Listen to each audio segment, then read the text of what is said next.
저는 개인적으로 스포츠를 좋아합니다. 특히 여러분 믿으실지 모르겠지만 제가 한때는 울산광역시 목사의 주전 골키퍼를 한 8년 했습니다. 표정이 거의 뭐 안 믿으시는 표정 같으신데 이때는 좀 반응이 와 좀 나와야 되지 않겠어요? 이제는 뭐 소용없어요. 얼마 전에 우리나라가 아시안컵에서 4강에서 탈락이 됐죠.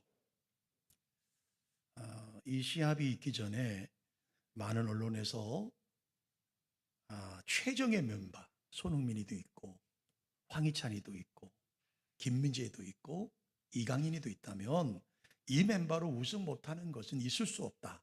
그래서 다 거기에 기대를 걸었어요. 근데 여러분 뭐 남자분들은 혹시 보셨는지 모르겠는데 졸전에 졸전을 하면서 겨우 올라갔어요. 그리고 요르단이라는 나라를 만나서 2대 0으로 지었습니다. 우리의 실력으로 2대 0으로 질 수 없는 실력이에요. 뿐만 아니라 90분을 뛰어다녔는데 슈팅을 한 번도 하지 못했습니다. 왜 그럴까? 시간이 조금 지나자 왜 그랬는지가 나왔죠. 여러분 아십니까? 아시면 끄떡끄떡, 모르시면 도리도리 하죠. 이유가 뭐죠? 시합 전날 손흥민 선수와 이강인 선수가 다퉜다. 그래서 손흥민 선수의 손가락이 탈구가 되어서 요르단전에 그 손을 묶고 뛸 정도로 상처를 입었죠. 자, 저도 아까 제가 서도의 축구를 좋아한다고 그랬잖아요. 저는 이강인 선수를 참 좋아합니다, 개인적으로. 그런데 그 보도가 나오는 순간에 모든 관점이 이강인이는 싸가지가 없어로 규결됐습니다. 그 이후에 보도되는 모든 보도 내용을 보십시오. 싸가지가 없다라는 것이 확정되는 순간부터 이제까지 이강인에 대한 좋았던 모든 것들이 다 무너져 버리고 말았습니다. 자, 없다라는 말에 여러분이 많이 들어보셨을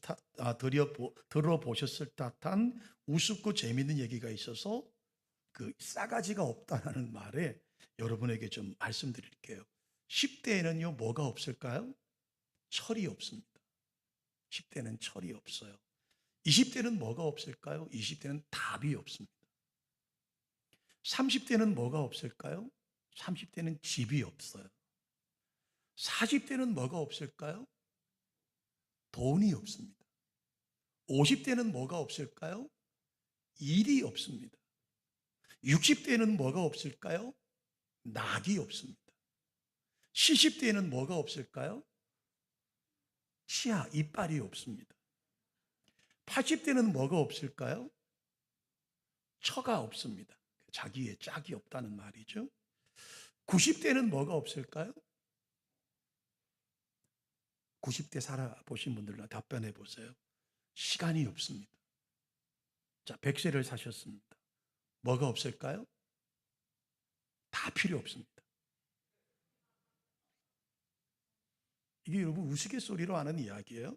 10대는 철이 없고 20대는 답이 없고 30대는 집이 없고 40대는 돈이 없고 50대는 일이 없고 60대는 낙이 없고 70대는 이가 없고 80대는 처가 없고 90대는 시간이 없고 100세를 살아보니까 다 필요 없어요.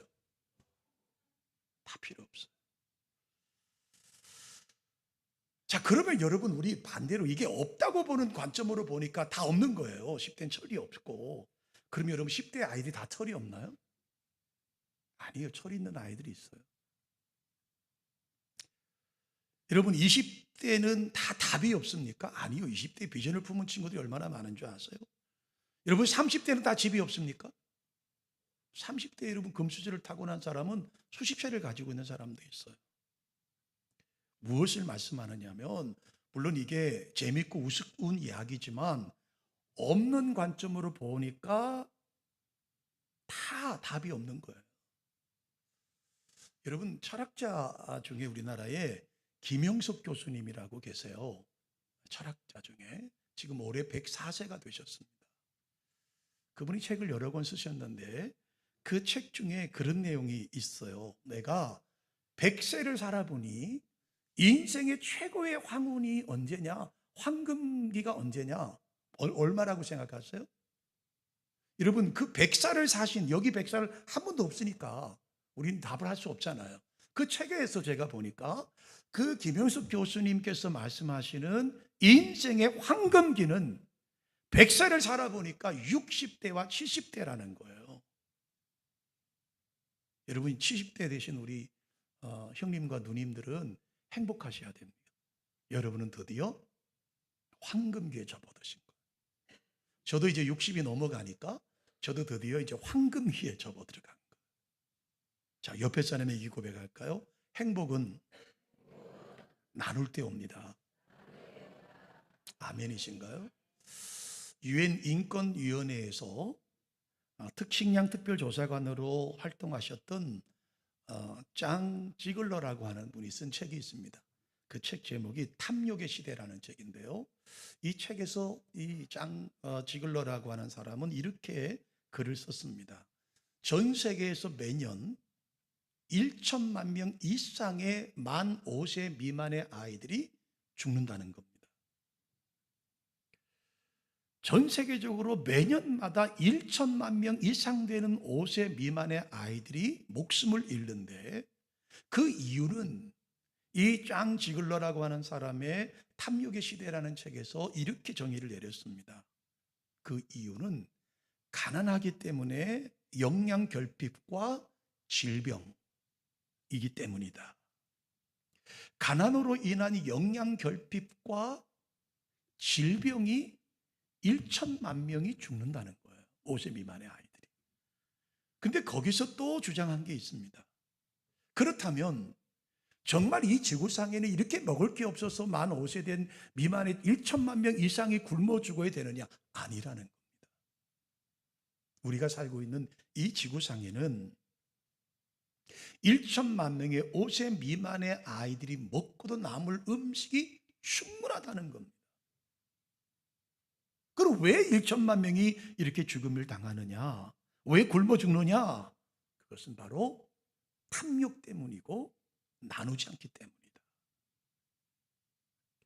가진 사람은 더 가지려고 하고 더 누리려고 하기 때문에 탐욕이 있어서 나누지 않기 때문에 1천만 명의 어린 5세 미만의 아이들이 매년마다 죽어가고 있다라고 하는 겁니다. 사랑하는 성도 여러분, 우리가 늘 하는 말이 있지 않습니까? 여러분, 나누는 것은요, 내가 많이 가졌느냐 못 가졌느냐가 중요하지 않습니다. 많이 가졌느냐, 반대로 말하면 돈이 많다고 나눌 수 있는 거 아니에요. 자, 제가 설교를 준비하며 자료를 찾아봤더니 이란 왕실의 주치의를 했던 이영림 한의사라는 분을 제가 찾았어요.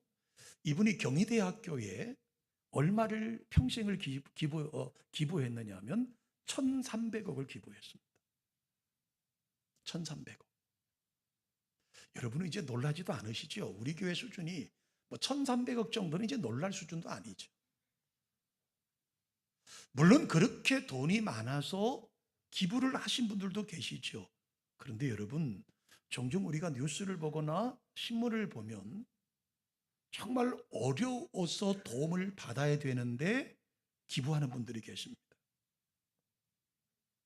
제가 최근에 봤던 한 뉴스는 초등학교 교장 선생님으로 은퇴하셨다가 은퇴하시자마자 폐지를 죽기 시작하십니다.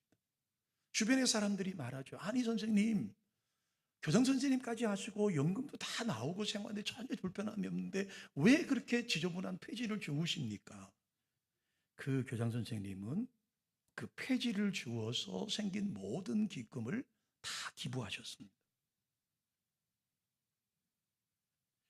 폐유지를 주어서 기부하신 분들도 계시고요. 여러분, 구두를 닦아서 동전을 손님들도 받은 것으로 자기가 좀 더 보태서 기부하는 분도 계시고요. 어떤 유치원은 아이들의 그 코 묻은 손으로 돈을 걷어서 모아서 아프리카의 우물을 파주기도 해요.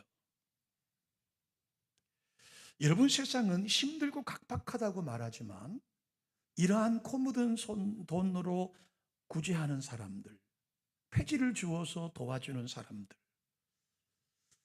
평생 수급자로 사시지만 그 수급자로 받는 그것을 모아서 기부하는 분들이 계시기 때문에 이 세상은 따뜻하고 살만한 세상입니다. 그래서 제가 제목을 행복하기를 원하십니까? 나누셔야 된다는 겁니다. 여러분, 민수기 13장은요, 여러분이 너무 잘 아시는 가데스 바네아에 관한 이야기입니다. 자, 애굽에 저 앞에 430년 동안 종살이하던 백성들이 모세의 인도, 하나님의 은혜로 10가지의 재앙, 마지막 초태생의 죽음을 경험하면서 해방을 맞습니다. 그리고 그들은 홍해를 건넜고 이제 가나안을 목전에 둔 가데스 바네아까지 왔습니다.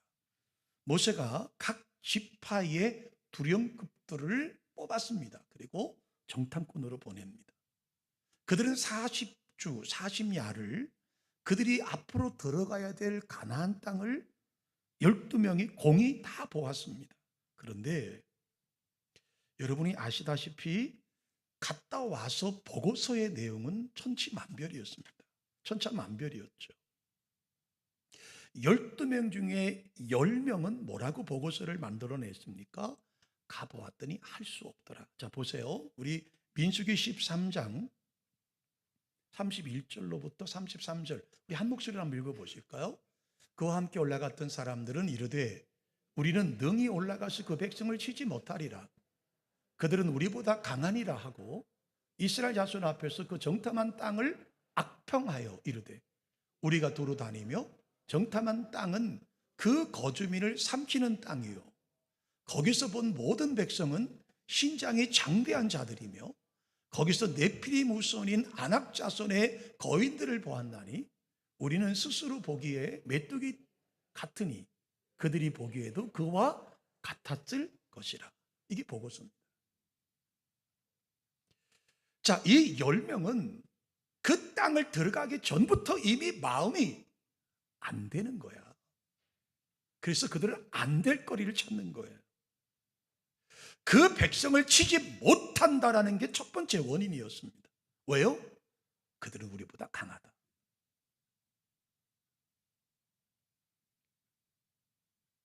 거기서 누구를 만나요? 네피림 후손을 만나요. 아낙 자손. 여러분, 네피림 후손은 우리로 말하면 여러분 강호동 같은 사람, 서장훈 같은 사람, 최홍만 같은 사람, 키가 큰 자이언트 영어로 말하면 그 거대한 거인들을 우리가 봤다.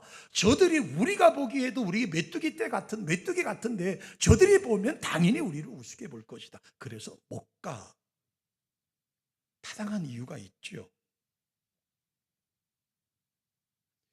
그런데 여러분, 여기서 성경은 우리에게 무엇을 말씀하고 있는지 아세요? 그들은 이미 그 땅을 정탐하기 전부터 부정적인 시각을 가지고 갔다는 겁니다. 강해서 우리는 안 돼. 그러니까 우리가 할 것이 뭐냐? 안 될 것을 찾아오는 겁니다. 마침 안 될 것이 너무 많은 거예요. 못 들어갈 것이 너무 많은 것이죠. 자, 그런데 성경은 뭐라고 말씀하냐면 여호수아 1장 5절로 6절에 보면 이렇게 말합니다. 내 평생에 너를 대적할 자가 없을 것이다. 하나님이 여호수아에게 말씀하시는 거예요. 내가 모세와 함께 있었던 것 같이 너와 함께 할 것이다. 내가 너를 떠나지도 않을 뿐더러 내가 너를 버리지도 않겠다. 내 평생에 너를 능히 대적할 자가 없을 것이고 내가 모세와 함께 있었던 것 같이 너와 함께 있을 것이다. 그러니 여호수아야, 두려워하지 마라. 여호수아야, 걱정하지 마라. 저 땅에 여리고성이 강건해도 저 땅에 아낙 자손이 있어도 네피림의 후손들이 여전히 그 땅을 차지하고 있어도 내가 함께 하겠다라는 말씀을 하고 있는 거예요. 자, 우리가 이렇게 부정적인 시각을 바라볼 때 우리 그러면 믿음의 사람들은 어떻게 바라봐야 되느냐? 우리는 하나님에게 초점을 맞추셔야 되는 거예요. 다윗은요, 우리가 경험하지 못했던 고난을 10년 동안 겪습니다. 어린 나이에 기름을 부음 받지만 그 기름 부음 받이 완성되는 시간은 10년이었습니다.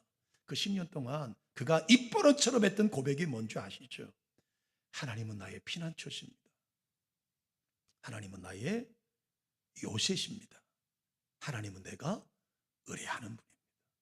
이 말로 버틴 거예요. 죽음의 위기, 수많은 별의별 수많은 10년 동안 얼마나 많은 고난을 겪었겠어요. 그런데도 그는 늘 고백합니다. 하나님은 내가 의뢰할 분입니다. 오늘 여호수아에게 하셨던 말씀처럼 하나님께서 나와 함께 하시면, 하나님께서 나와 함께 하시면 나는 이겨낼 수 있습니다. 내 시간이, 고난의 시간이 10년이 아니라 20년이 걸린다 할지라도. 그 얘기를 지금 저와 여러분에게 하고 있는 거예요. 그런데요, 똑같은 장소, 똑같은 시간을 허비했던 두 명의 여호수아와 갈렙의 이야기는 전혀 달랐습니다. 전혀 달랐어요. 10명은 할 수 없는 것을 바라보았지만 이 두 사람은 할 수 있는 것을 봤어요. 여러분, 할 수 없는 것을 보니까 10대는 철이 없고 20대는 답이 없고, 여러분 100세의 말이 가장 우리에게 가슴에 와닿지 않아요? 다 필요 없는 거예요. 100세를 살아보니 그것도 중요한 게 아니더라는 것이죠. 여러분, 없다고 보면 다 세상은 없는 것밖에 없어요. 그런데 여호수아와 갈렙은 사상이 달랐어요. 사고가. 하나님이 주신 땅이라면 어떤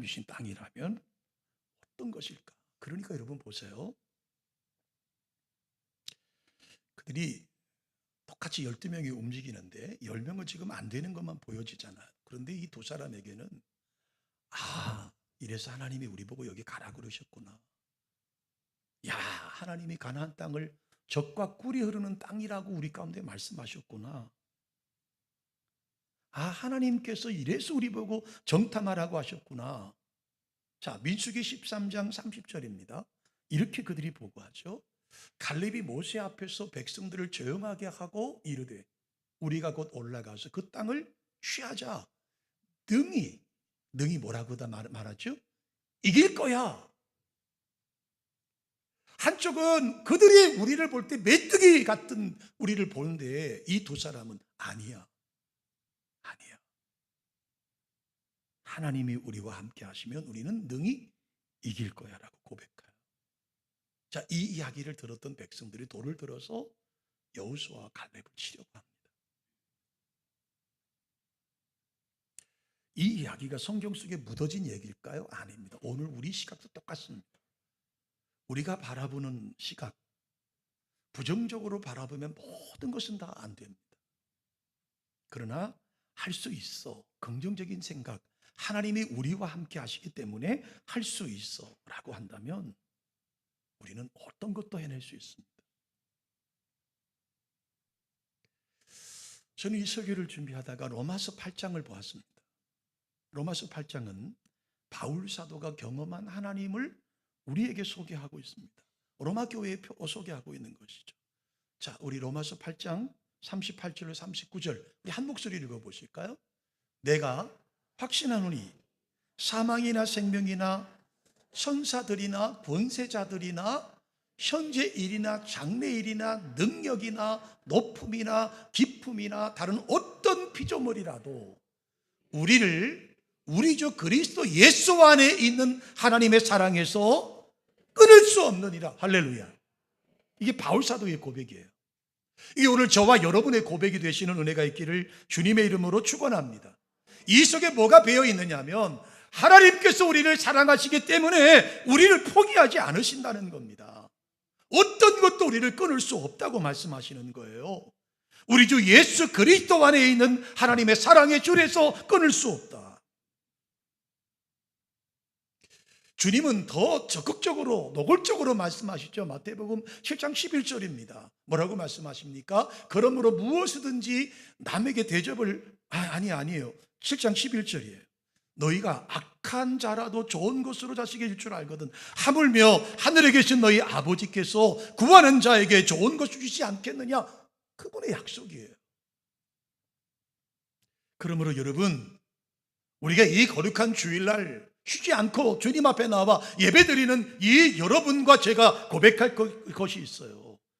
그것이 뭘까요? 하나님은 능치 못함이 없으신 분이라는 사실입니다. 그 사실을 믿느냐 믿지 않느냐는 우리가 선택해야 되는 문제가 있는 거예요. 우리의 생각으로, 우리의 지식으로 하나님을 판단하지 않으시기를 주님의 이름으로 축원합니다. 우리가 안 좋다고 해도 하나님이 좋다고 하실 수 있어요. 우린 실패했다고 말하는데 하나님은 아니야, 실패가 아니라고 말할 수 있는 거예요.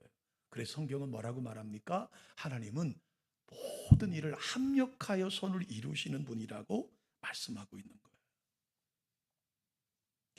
좋으신 하나님, 우리를 사랑하신 하나님을 따라 사시는 저와 여러분 되시기를 주님의 이름으로 축원합니다. 마가복음 9장 23절에 여러분이 잘 아시는 말씀이죠. 주님이 예수께서 이르시되 할 수 있거든이 무슨 말이냐, 믿는 자에게는 능치 못할 것이 없다 라고 우리에게 말씀하잖아요. 없다고 하면 아무것도 할 수 없습니다. 좌절할 수밖에 없습니다. 넘어질 수밖에 없습니다. 그러나 고난이 있고 환난이 있고 고통이 있더라도 하나님을 바라보시는 은혜가 있기를 주님의 이름으로 축원합니다. 자, 두 번째로요, 꿈을 가지고 미래를 바라보십시오. 미래를 바라보십시오. 미래를 바라보십시오. 여러분, 우리가 꿈을 꾸고 미래를 바라본다면 하나님의 영광의 찬란한 순간이 우리에게 온다라는 겁니다. 이 여호수아와 갈렙의 고백을 한번 보실까요? 민수기 14장 7절로 9절입니다. 민수기 14장 7절로 9절 다 같이 한번 읽어보실까요? 다만 이스라엘 자손이 온 회중에게 말하여 이르되 우리가 두루 다니며 정탐한 땅은 심히 아름다운 땅이라 여호와께서 우리를 기뻐하시면 우리를 그 땅으로 인도하여 들이시고 그 땅을 우리에게 주시리라. 이는 과연 젖과 꿀이 흐르는 땅이니라. 다만 여호와를 거역하지 말라. 또 그 땅 백성을 두려워하지 말라. 그들은 우리의 먹이라. 그들의 보호자는 그들에게서 떠났고 여호와는 우리와 함께 하시느니라. 그들을 두려워하지 말라. 할렐루야. 여러분 보세요. 그 땅을 악평했습니다. 10명은. 근데 똑같이 봤던 그 땅이 아름다운 땅이다. 심히 아름다운 땅이라 우리를 기뻐하시면, 여호와께서 우리 기뻐하시면 우리를 그 땅으로 인도하여 들이시고 그 땅을 우리에게 주실 것이다. 다만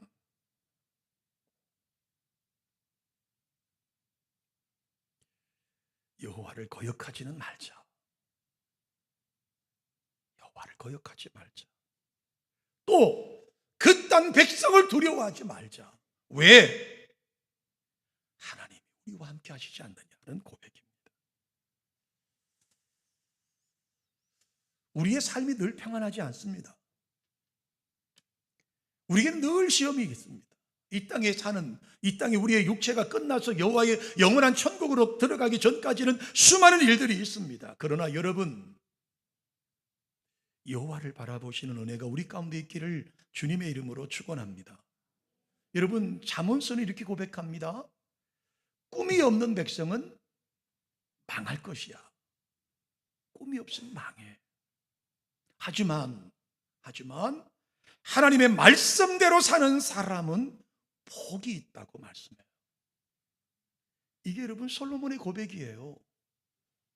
솔로몬이 인생을 살아보니 꿈이 없으면 백성은 망하는구나. 비전이 없으면 백성은 망하는구나. 그러나 하나님의 말씀대로 사는 사람을 보니까 복을 받더라는 거예요. 자, 우리 마태복음 14장과 마가복음 6장과 노가복음 9장과 요한복음 6장에 사복음서가 공이 기록한 사건이 있죠. 베세다 광야 사건입니다. 너무 잘 아시는 사건이에요. 오병이어의 기적의 사건입니다. 자, 성경이 기록하는 연도가 약간씩 차이가 있잖아요. 가장 먼저 기록됐던 마가복음은 AD 52년경이니까 십자가 사건, 예수님과 머무셨던 시간이 약 한 20년이 지난 다음에 기록한 것이 마가복음이에요. 그래서 마가복음을 원복음이라고 하잖아요. 근데 똑같은 사건인데 기록의 저자들의 표현이 좀 달라요. 약간씩 달라요. 약간씩 달라요. 자, 요한복음을 들면 요한은 이렇게 기록을 합니다. AD 65년 이후에 기록된 책인데요. 90년이 넘은 기록된 책이니까 십자가 사건, 예수님과 동행했던 사건 약 60년이 지난 다음에 기록하거든요. 주님께서 지목해서 빌립에게 말씀하십니다. 빌립아, 떡을 구하여 이 사람들을 어떻게 하면 먹을 수 있느냐라고 빌립에게 물으세요. 요한복음에만 기록되어 있어요. 근데 빌립이 얼마나 당황됐겠습니까? 여기 지금 있는 사람만 수만 명입니다. 그래서 빌립은 주님에게 이렇게 대답을 합니다. 주님, 아니 한두 사람도 아니고 이렇게 많은 사람들을 먹일 떡을 이 사막에서 어디서 삽니까? 혹시 떡을 구할 수 있다 하더라도 우리에게는 돈이 없습니다. 제가 대략적으로 계산해 보니까 이 정도를 먹으려면 200데나리온의 돈이 필요한데 주님, 우리 재정이 그렇게 되지 않습니다. 자, 그의 결론은 뭐예요? 할 수 없습니다. 그런데 베드로 사도의 동생인 안드레가 등장을 합니다. 그 안드레라고 하는 베드로 사도의 동생인 안드레 사도가 그 군중들 사이에서 어떻게 구했던 한 아이가 내놓았던 떡 5개와 물고기 2마리를 들고 주님에게 옵니다. 자, 빌립은 식당도 없고 돈도 없기 때문에 할 수 없습니다가 결론이었습니다. 여러분, 안드레라고 그런 생각이 없겠어요? 바보가 아닌 이상 안드레도 계산해 봤겠죠. 그런데 안드레에게는 생각이 다른 게 있었어요. 그게 뭐냐면 예수님이시라면 이것도 가능하다고 본 거예요.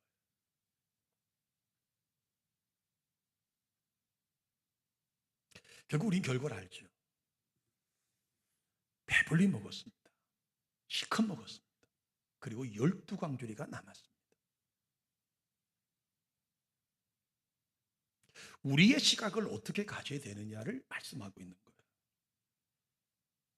어떤 일을 우리가 추진할 때 안 됩니다, 할 수 없습니다라고 하면 할 수 없습니다. 그런데 할 수 있습니다, 이거라도 있지 않습니까? 가 된다면 할 수 있습니다. 그래서 그러면 어떻게 되느냐? 여러분, 하나님 앞에서 꿈을 간직하시기를 주님의 이름으로 축원합니다. 없는 것을 있는 것으로 바라보는 게 꿈 아닙니까? 예수님께서 제자들에게 꿈이 있느냐, 믿음이 있느냐를 시험하신 케이스가 바로 이 베세다 광야의 모습입니다. 예수님께서 빌립과 안드레의 12 제자들에게 하셨던 말씀은 없는 것을 찾는 것이 아니라 너에게 있는 것이 뭐냐?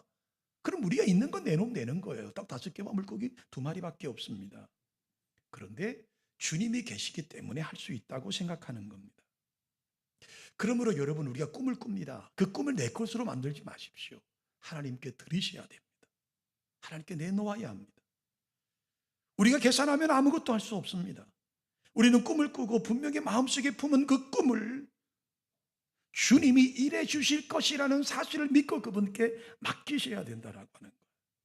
그게 우리의 신앙이 될 수밖에 없는 겁니다. 주님은 이렇게 말씀하시죠.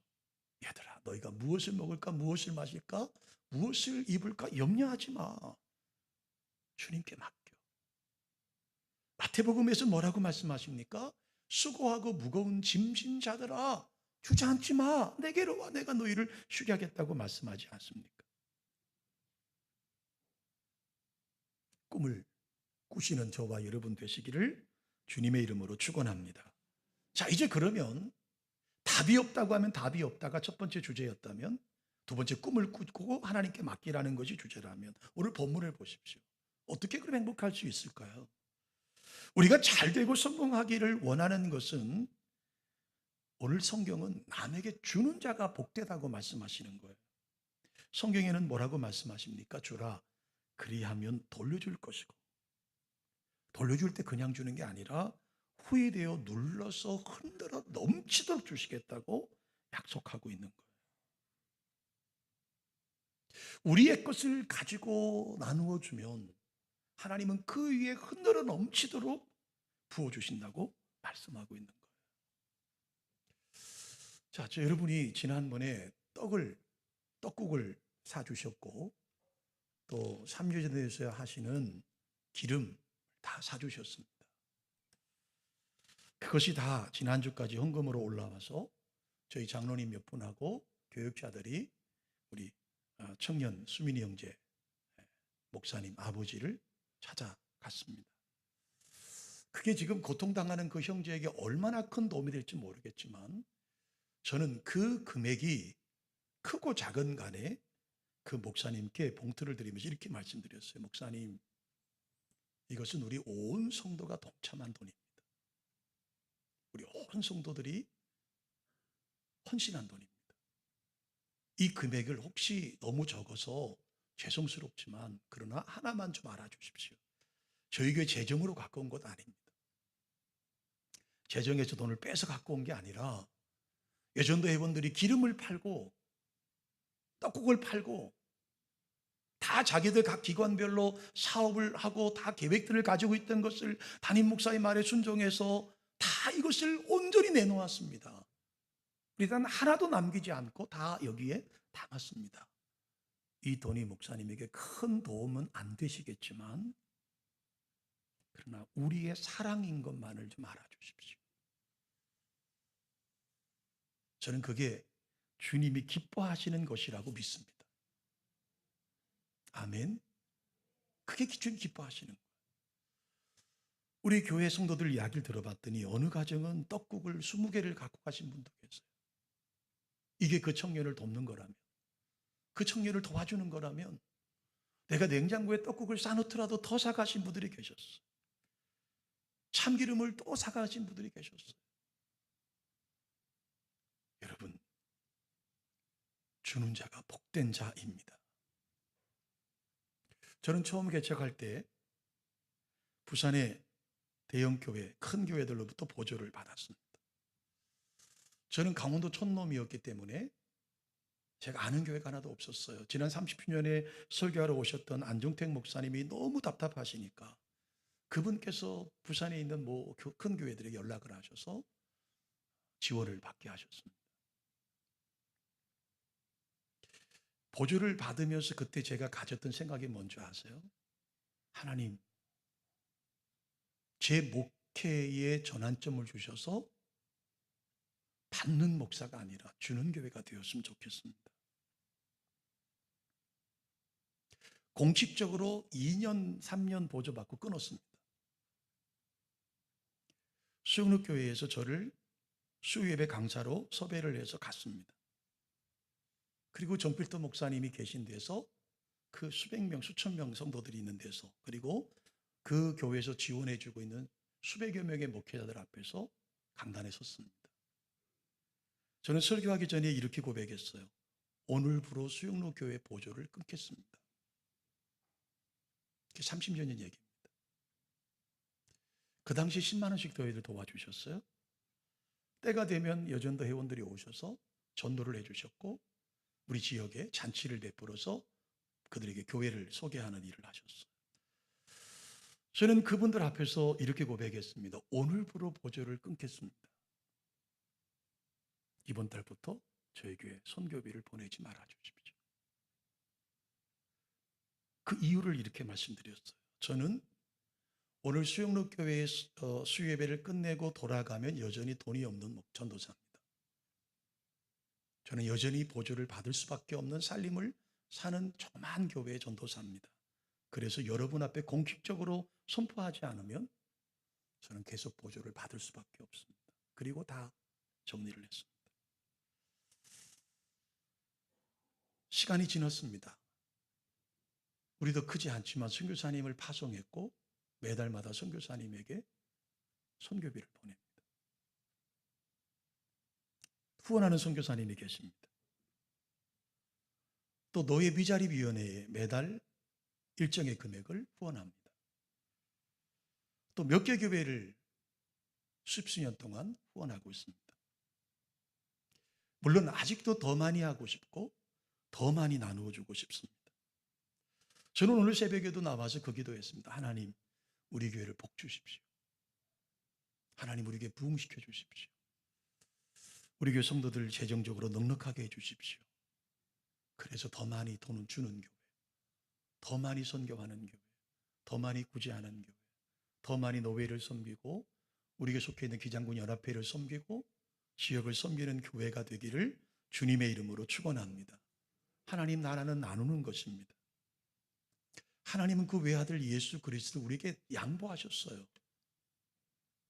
그 예수님은 당신의 살과 피를 찢는 것을 우리에게 양보하셨어요. 그래서 우리는 구원을 받고 생명을 얻은 겁니다. 우리도 나누는 교회. 그래서 우리가 웃으며 행복할 수 있는 교회를 함께 만들어갈 수 있는 은혜가 있기를 주님의 이름으로 축원합니다. 고마우신 하나님, 주는 자가 복되다고 하셨습니다.